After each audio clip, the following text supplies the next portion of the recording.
2026 এর যেই এবং নিটের জন্য আমি প্রত্যেকটা chapter wise MCQs and concept base কিছু কিছু কোশ্চেন তুলে কিন্তু পড়াতে থাকবো সিরিয়াল অনুযায়ী। যেটা এপিসোড নাম্বার 1 যেটা আজকে স্টার্ট করছি, সেই এপিসোড নাম্বার 1 এর আমি তোদের ইউনিট এন্ড ডাইমেনশনের চ্যাপ্টারের একটা ইম্পর্টেন্ট পার্ট নিয়ে আমি জাস্ট একটা কোশ্চেন শিখছি। চ্যানেলটাকে অবশ্যই সাবস্ক্রাইব করে রাখবি, কারণ এরকম অনেক ভিডিও আসতে চলেছে, প্রত্যেকটা চ্যাপ্টারের এরকম ভিডিও থাকবে এবং চ্যাপ্টারের সাব টপিক ওয়াইজ কনসেপ্টের কোশ্চেন থাকবে। এটা একটা ইম্পর্টেন্ট কোশ্চেন, এরকম টাইপের কোশ্চেন একাধিকবার এসেছিল ইউনিট ডাইমেনশনে।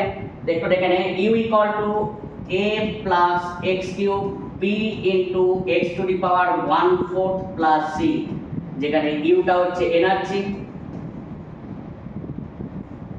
and x হচ্ছে displacement. What is the dimension of b?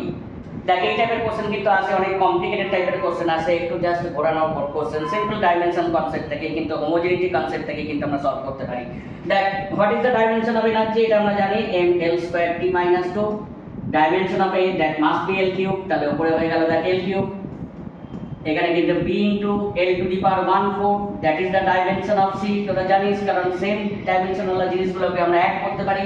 এখান থেকে দেখ আমরা b পেয়ে যাচ্ছি, তাহলে l cube by l to the power 4, এটা নিচে চলে এলো। দেখ m l square t minus 2, l square cancel হলো, তাহলে m to the power minus 1 l to the power, তাহলে এখানে কত আসছে, এটা 1/4 ছিল, 3/4, 1 মাইনাস 3/4, এখানে একটা l থাকছে এন্ড d স্কয়ার। তাহলে এই সিম্পল ডাইমেনশনাল হোমোজেনিটি কনসেপ্ট থেকে কিন্তু প্রত্যেকবার কোশ্চেন আসে, তাই আমার চ্যানেলটা সাবস্ক্রাইব করে রাখ। যত দিন প্রোগ্রেস করবে, আমরা এপিসোড 1 এ গেলাম, এপিসোড 2, এপিসোড 3 আপ টু যতগুলো পারি এপিসোড আমি করব, প্রত্যেকটা chapter wise topic wise up to NEET 2026 and যেই মেন্স 2026 পর্যন্ত এগুলো করতে থাকবো। থ্যাংক ইউ, চ্যানেলটা সাবস্ক্রাইব করে রাখ।